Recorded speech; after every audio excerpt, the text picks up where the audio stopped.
Ya, Jangan tapi sampai saya umat tidak itu pernah mendengar seperti tersesatkan oleh pendapat-pendapat Panji Gumilang yang Menerjemahkan begitu saya dipropagandakan tidak pernah melalui mendengar. banyak pendapat-pendapat yang disampaikan ke publik. Gitu. Banyak kok saya kira. Dan disampaikannya itu untuk kalangan Percuma sendiri, Mas. ditutup-tutup. Lah kalau memang untuk kalangan sendiri, kenapa di publik? Semoga pembela Panji Gumilang ini nanti berpikir lagi ya, patut tidak dia membela si Panji Gumilang ini?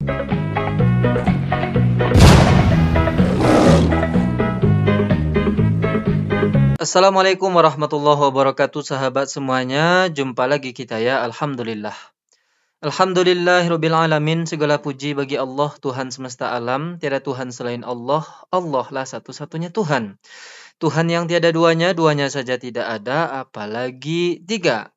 Ya, sahabat semuanya, kali ini kita akan kembali membahas si Panji yang hilang akal sehatnya, namun lebih kepada pendukungnya atau orang yang membela si Panji yang hilang ini, sahabat.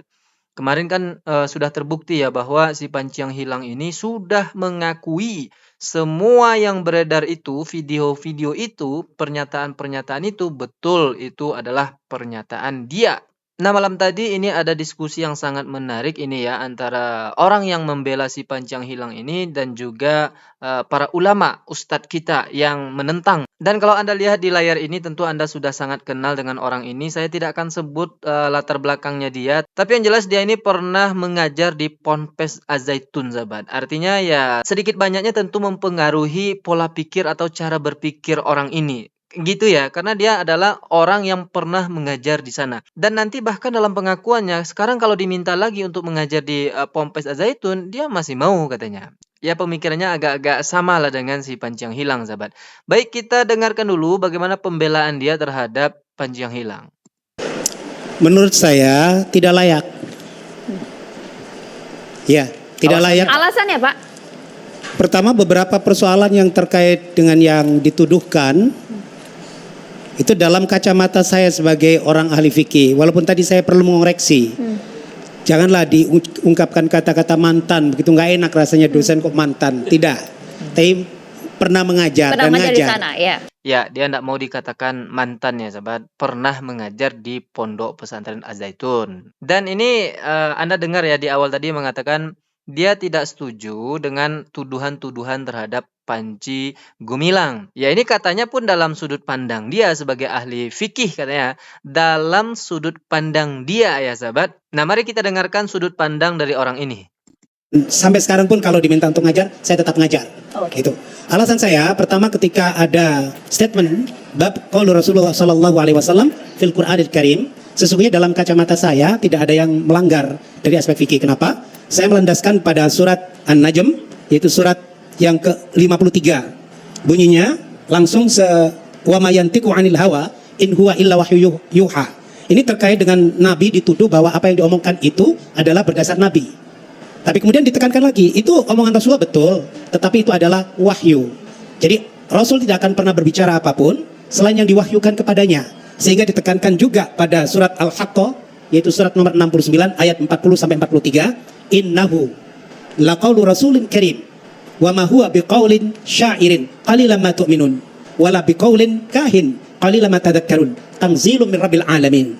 Ini jelas sekali bahwa Rasulullah dituduh, sering kali dituduh bahwa beliau itu mengatakan semaunya, padahal apa yang dikatakan itu tidaklah demikian, semuanya berdasarkan wahyu dari Allah. Ini kan dia sudah akui tadi ya, menurut sudut pandangnya dia, kacamata dia, ya sudut pandang dia menafsirkan ayat Al-Quran yang dia bacakan tadi. Jadi ayat-ayat Al-Quran yang dia bacakan tadi itu ditafsirkan menurut sudut pandangnya dia. Padahal konteks ayat itu sangat jauh berbeda dengan konteks kasusnya si Panji yang hilang sekarang. Lagian juga penjelasan dia itu kalau kita cermati ya sahabat, Rasulullah SAW dituduh bahwa Al-Quran itu adalah perkataan beliau. Kemudian Rasulullah mengatakan, bukan, ini adalah wahyu Allah. Iya betul, ini adalah perkataan saya, tapi perkataan saya ini didasari dari wahyu Allah. Makanya kalau begitu, kita selaku umat Rasulullah tidak pernah mengatakan bahwa berkatalah Rasulullah di dalam Al-Quran. Tidak pernah. Maka kita umat Islam selalu mengatakan berkatalah Allah di dalam Al-Quran. Atau berfirmanlah Allah di dalam Al-Quran. Tetap demikian. Padahal ya ahli fikih ya sahabat. Tapi masa hal yang begini tidak paham dia. Nah, ini yang kemudian dibantah oleh Ustadz Novel ini ya. Coba kita dengarkan ya, sahabat. Ya kalau memang nggak yang umum atau nggak yang nggak muhtabar itu, karena kita tunduk kepada kesepakatan ulama. Rasulullah SAW menyatakan umatku nggak akan sepakat dalam kesesatan.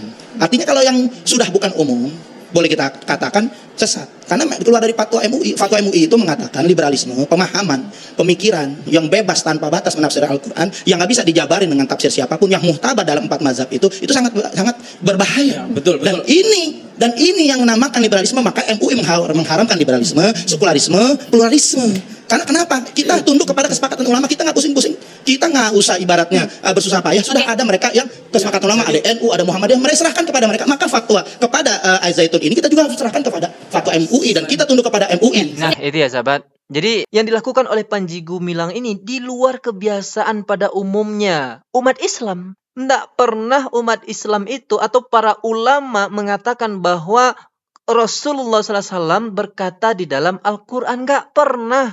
Makanya semua umat Islam merasakan ini hal yang aneh, hal yang janggal. Kalau kata Bapak yang membela tadi itu adalah perkataan Rasulullah, tapi tetap berdasarkan wahyu Allah, ya harusnya disampaikan perkataan Allah. Sama juga ketika Jibril menyampaikan wahyu Allah ini kepada Rasulullah. Nggak pernah Jibril mengatakan ini adalah perkataanku. Jibril berkata di dalam Al-Quran, nggak pernah. Tetap saja Jibril menyampaikan wahyu Allah. Allah menyampaikan wahyunya, firmannya melalui malaikat Jibril. Ini yang dikatakan oleh Ustadz Novel tadi. Yang dilakukan oleh Panji Gumilang itu adalah di luar kebiasaan pada umumnya. Maka hal-hal yang berada di luar kebiasaan pada umumnya itu dikatakan sesat. Rasulullah sendiri mengatakan, umatku tidak akan pernah sepakat dengan hal-hal yang sesat. Makanya para ulama MUI, NU, Muhammadiyah di Indonesia ini mengatakan Panji Gumilang telah sesat dengan mengatakan itu. Menafsirkan Al-Quran itu nggak bisa sembarangan, karena ada kaedah-kaedah tafsirnya. Namanya ada disiplin ilmu sendiri, namanya ulumul Quran atau ulumul tafsir. Jadi menafsirkan Al-Quran itu pertama harus melihat ayat yang lain, kemudian melihat hadis. Itu bukan menafsirkan Al-Quran. Bentar, tunggu dulu. Ya, jangan gini. Al-Quran, cuma gini. Rasul gitu aja kok. Nabi sendiri sudah memberikan ancaman terhadap orang yang menafsirkan Al-Quran dengan nafsunya. Nabi mengatakan mangqala anil Quran bi ra'yih falyatabawwa maq'adahu minan nar. Siapa yang berbicara Al-Quran dengan nafsunya, maka tempatnya adalah di neraka. Ya, ini dibantah oleh pendukungnya nih. Bukan masalah menafsirkan Al-Quran. Ini hanya masalah Rasulullah berkata di dalam Al-Quran. Itu katanya ya. Dia bantah bahwa si Panji Gumilang ini nggak pernah menafsirkan Al-Quran seenak dia atau berdasarkan nafsunya gitu ya. Kita akan tunjukkan nanti, sahabat. Itu sudah ada penjelasan. Bukan begitu. Bukan begitu, gimana? Ini adalah hal yang menjadi pakem ulama-ulama tafsir. Cuma membicarakan qaulur Rasul. Begitu loh. Qala Rasulullah. Ini kita bicara konteks yang lebih luas, bukan hanya soal kalamullah. Dalam hal-hal yang lain, Panji ini senang sekali nafsirkan Al-Quran dengan nafsu. Betul ya. Bahwa Panji Gumilang ini senang sekali menafsirkan Al-Quran. Selain dia menafsirkan bahwa Al-Quran itu adalah perkataan Rasulullah dengan kalimat Rasulullah berkata di dalam Al-Quran, dia juga senang sekali menafsirkan ayat-ayat Al-Quran. Nah, dia kan tidak setuju nih ya, dia minta bukti, sahabat. Ada yang sudah ada videonya? suami istri. Ada nggak videonya itu? Banyak videonya. Ada nggak videonya? Ini pertanyaan bagus nih, sahabat. Tadi kalau dia mengatakan berdasarkan sudut pandang saya sebagai ahli fikih, maka saya juga akan jawab menurut sudut pandang pelet tupai saya sebagai ahli pelet tupai. Saya akan tunjukkan ke pembela Panji Gumilang ini bahwa Panji Gumilang ini senang sekali menafsirkan ayat Al-Quran. Berikut videonya, sahabat. Kemudian setelah itu Rasulullah menyampaikan lagi pesan. Wal yahkum ahlal injil bima anzalallahu fihi wa man lam yahkum bima anzalallah fa ulaika humul fasikun. Ya, di sini saya stop ya, sahabat. Dia membaca surat Al-Maidah ayat 47. Bunyi ayat yang sebenarnya itu seperti ini, sahabat. A'udzu billahi minasyaitonir rajim. Bismillahirrahmanirrahim. Wal yahkum ahlul injili bima anzalallahu fihi وَمَنْ لَمْ يَحْكُمْ بِمَا أَنْزَلَ اللَّهُ فَأُولَئِكَ هُمُ الْفَاسِقُونَ. Nah, ini surah Al-Maidah ayat 47 ya sahabat. Jadi ini surat yang dibaca oleh si Panji Gumilang tadi. Secara sepintas itu tidak ada kesalahan sepertinya gitu ya. Tapi kalau Anda simak, dia tadi membaca wal yahkum ahlal Injil. Wal yahkum ahlal Injil. Wal yahkum ahlal Injil. Padahal bacaan yang benarnya itu adalah wal yahkum ahlul Injil. Itu kesalahan dalam membaca ya sahabat. Lalu kita simak lagi tafsirannya. Nah, ini lebih parah lagi. Coba kita dengarkan. Hendaklah pengikut Injil memutuskan urusan menurut apa yang diturunkan Allah di dalamnya. Siapa yang tidak memutuskan sesuatu urusan menurut ketentuan yang diturunkan oleh Allah, maka mereka itulah orang-orang fasik. Rasulullah berhadapan dengan orang-orang Nasrani seperti itu, mengingatkan, peganglah Injil dengan sebaik-baiknya dan jadikanlah hukum hidupmu. Kalau tidak begitu, kalau tidak memegang kitab sucinya itu untuk menetapkan hukum-hukum hidupnya, mereka orang fasik. Ya, ini tafsir si ongok raya ini ya sahabat. Dan ini sangat jauh berbeda tafsir surah Al-Maidah ayat 47 tadi ya sahabat. Ini ketahuan sekali bahwa si ongok raya ini dia menafsirkan ayat Al-Quran itu seenak udelnya dia sahabat, tanpa ilmu gitu ya. Dia kan bukan ahli tafsir. Harusnya dia mengacu kepada tafsir-tafsir para ahli tafsir. Misalnya kita buka di sini ya sahabat. Di antaranya adalah yang pertama tafsir Al-Muhtashar, markas tafsir Riyadh di bawah pengawasan Syekh Dr. Salih bin Abdullah bin Humaid, Imam Masjidil Haram ya sahabat.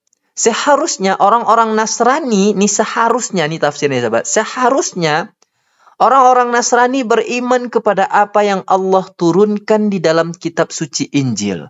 Dan hendaklah mereka menjadikannya sebagai sumber hukum sebelum diutusnya Nabi Muhammad SAW kepada mereka.